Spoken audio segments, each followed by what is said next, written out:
tenemos que considerar que ha transcurrido muchísimos años y la sociedad ha evolucionado profundamente. Cuando se establecieron las edades de punibilidad de la imputación, un menor de 17 años no estaba autorizado a conducir. Fíjese usted, yo intervine, así como en la causa de la Hiena Barrios, intervine en una causa muy trágica que me tocó de cerca cuando asumí y mantenemos al día de hoy la asistencia jurídica de Nazarena Vélez por la muerte de su hermana, sí. ¿No es cierto? Bueno, entonces, ahí se trataba de un menor de 17 años, en unas circunstancias muy parecidas, yendo a excesiva velocidad, perdiendo solo el dominio del vehículo, porque no había ninguna circunstancia, sino ese exceso de velocidad que hizo que se produjera un desastre y muera una chica de 20 años, mamá de una beba hermosa. Digamos, evidentemente, quizás las cuestiones relacionadas con la imputación deben analizarse, pero no como consecuencia de un accidente. Como ya ocurrió el homicidio culposo, se aumentó la pena como respuesta exclusiva al caso Cabello. Un joven que iba a excesiva velocidad, creo que en la avenida Lugones. Sebastián Cabello. Exactamente. Embistió, mató una maestra que iba en su Renault 6 con sus chiquitos, hizo un terrible corriendo una picada. Como consecuencia de ese hecho se aumentó la pena. En realidad yo creo que los delitos que se desencadenan como consecuencia de los accidentes de tránsito deben reverse. Hay legislaciones que son muy buenas, hay como España, por ejemplo, como Alemania, donde se establecen una serie de compromisos y de obligaciones, de controles, de existencia permanentemente de capacitación para el manejo, un sinnúmero de cuestiones que ya deben estar incorporadas en el Código Penal, pero no como respuesta a un caso en particular. Lo que personalmente considero como abogado penalista es que sí, tendría que haber una revisión integral de muchas figuras del Código Penal, especialmente aquellas que están relacionadas con la accidentología vial,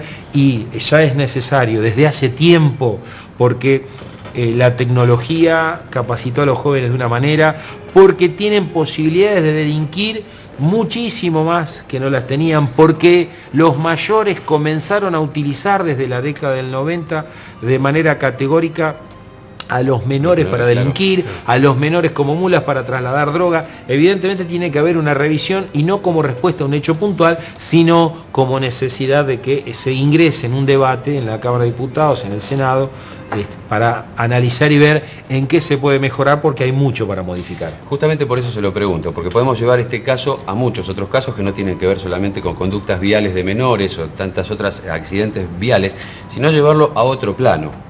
No es el punto en este momento, pero por ejemplo los chicos que salen con 15 años con un arma en la mano a matar, a robar o a delinquir. Pero concretamente la pregunta es por lo siguiente. Yo le preguntaba si el chico de 15 años comprende el alcance de lo que hizo, porque usted, bien dijo, es abogado de la Hiena Barrios.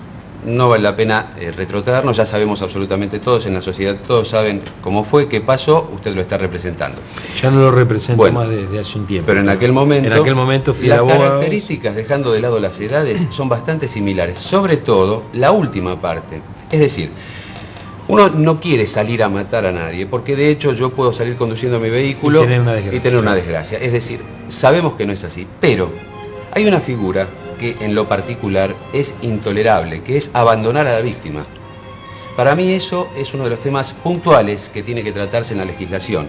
Ahora, ¿por qué no se trata? ¿Qué pasa? ¿Cuál es el problema?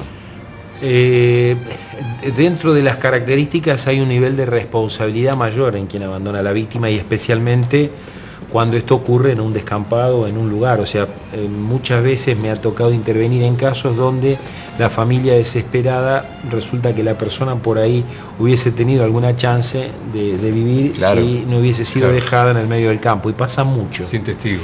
Y no es algo ocasional, es muy recurrente la cuestión. Ahora, la legislación no tiene una sanción específica para este tipo de actitud.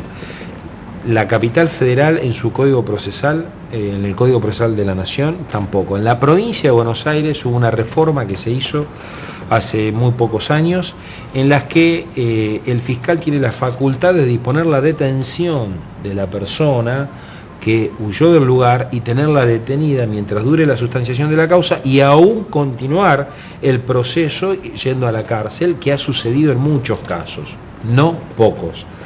El fiscal tiene esa prerrogativa. De hecho, hay una situación impactante reciente para fin de año de la ciudad de Gualeguaychú, en el que el juez dispuso la detención, que los jóvenes venían alcoholizados y además huyeron del lugar, y aún al día de hoy, transcurrido un mes y medio, están detenidos quienes iban en ese vehículo. Debe hacerse desde el punto de vista del Código Penal, porque todo esto es procesal que está delegado en cada provincia y cada provincia puede fijar sus normas de acuerdo a las facultades que le da la Constitución Nacional. Pero en esa integralidad, una de las cuestiones fundamentales es lo que usted indica. ¿Qué hacer desde el punto de vista de la sanción penal, de la figura a lo que todos debemos atenernos, sabiendo si huimos del lugar? Porque si usted choca en la avenida Maipú, en Vicente López, y huye, no puede tener un tratamiento distinto si lo hace 2 cuadras después del lado de Capital, pasando la calle Supliategui. Claro. Digamos, eso no está bien, y la cuestión es que son soluciones que se van dando de manera por distritos provinciales cuando no hay una clara legislación de fondo que posibilite un tratamiento distinto, porque debe evidentemente haber un mayor grado de responsabilidad frente a una actitud de este tipo. Y es por eso entonces que la fiscal Luzuriaga ordenó el arresto domiciliario de este menor hasta que, según se dice, el juez evalúe su situación sociofamiliar. ¿Esto es una medida inédita o es lo que corresponde para este caso? No, el procedimiento para los menores en la capital federal dista muchísimo de lo que es para el que cumple ya la mayoría de edad cuando tiene 18 años. La medida que adopta es la normal y habitual que se hace en este tipo de casos, y casi le diría que es un poquito más severa que las que normalmente se puede advertir de la praxis judicial. Creo que deberá tener el menor el apoyo, la contención, y los padres van a tener que responder, porque digamos también para nadie es grato tener que indemnizar a los familiares de 2 personas muertas, y es una sanción también, digamos que no nadie quiere lucrar a través de la muerte de un familiar, pero se corresponde con una sanción al padre, ¿no? Que no tuvo los cuidados que debió tener con su hijo al dejar el auto, al dejar la llave. Digamos, es una situación inédita. También pasa que hay menores que se van con el auto del papá. Chico de 15 años, del cual hablábamos recién, que puede llegar a comprender el alcance de lo que hizo. No tiene antecedentes de ningún tipo, porque tiene 15 años, porque se supone que es de una familia normal. Igual no hay un normal. régimen de antecedentes para los menores no tienen antecedentes. Bueno, o sea, pero no, yo no hablo de antecedentes, es decir, me refería, utilicé la palabra realmente jurídicamente mal, pero podría ser un atenuante el hecho de no haber cometido nunca un delito de este tipo, por un lado. Por otro lado, podría ser un atenuante el hecho de que los médicos digan o hayan confirmado en una primera instancia que ninguno de los menores que atendieron estaba alcoholizado. El menor tiene que tener una solución al acto que ha cometido. Si estaba alcoholizado, el juez tenía la obligación de someterlo a un tratamiento para que abandone la ingesta de bebidas alcohólicas, porque tiene 15 años. Si hubiese estado intoxicado con algún estupefaciente, digamos como que facilita al juez la posibilidad de resocializarlo, de rehabilitarlo, de, digamos, de alguna medida curarlo jurídicamente para que pueda nuevamente ser un elemento útil a la sociedad. Digamos, va a ser menos trabajo para el juez en este campo, y evidentemente lo coloca al chico en una situación mejor, porque si el chico estaba intoxicado, por ejemplo, con drogas, ya hasta hay un peligro para sí mismo, claro, que evidentemente los padres no pueden manejar, y es cuando se abre la posibilidad de la internación.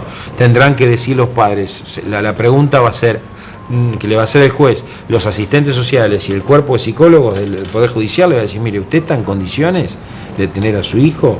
O sea, ¿usted puede manejar la crianza como la viene manejando hasta ahora? ¿En qué puede modificar? ¿En qué puede...? Eso pasa mucho en el fuero de menores. Doctor, le hago otra pregunta más. Perdón, amerita que se la haga en este momento. ¿Usted está de acuerdo con lo que dijo la doctora Cristina Luzuriaga, fiscal de la UFI, que, bueno, el hecho del arresto domiciliario es una medida, un límite para ponerle al chico al hecho, para que él pueda comprender lo que hizo, para que reencauce su vida.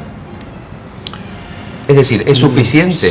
Me parece, con el respeto que me merece la funcionaria judicial, a quien no conozco, no sé quién es, que por ahí no es un término, o sea, no se manifestó de una forma feliz, porque por un lado esa medida no está prevista, la finalidad de la medida judicial no era precisamente para eso, no es para que reencauce su vida.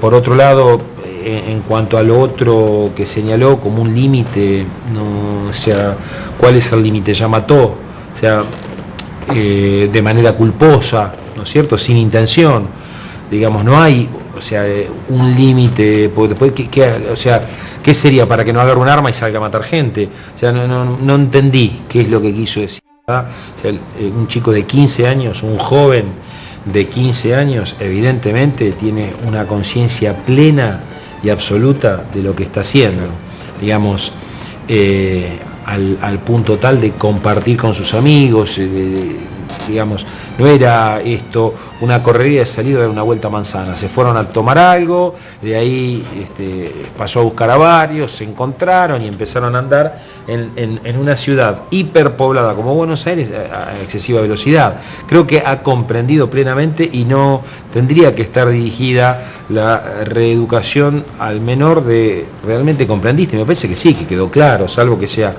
medio retrasado, no me parece que haya una posibilidad de ese tipo, ¿no? Y también cabe la posibilidad de que accionen judicialmente quienes acompañaban a este joven en el auto.